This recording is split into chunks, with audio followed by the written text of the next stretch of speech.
I'm Fokkina McDonnell, and this poem borrows a line from Jane Kenyon. High wind. Counting the days of high wind, Dudley, Eunice, Franklin. They've taken down the 8 flags opposite at the Badhotel. My studio is on the lee side of the building. I have provisions.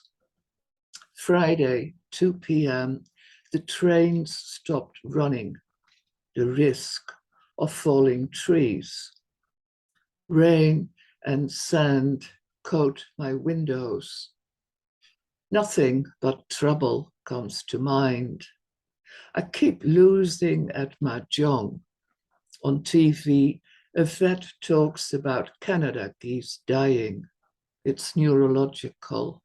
Call us. Don't touch.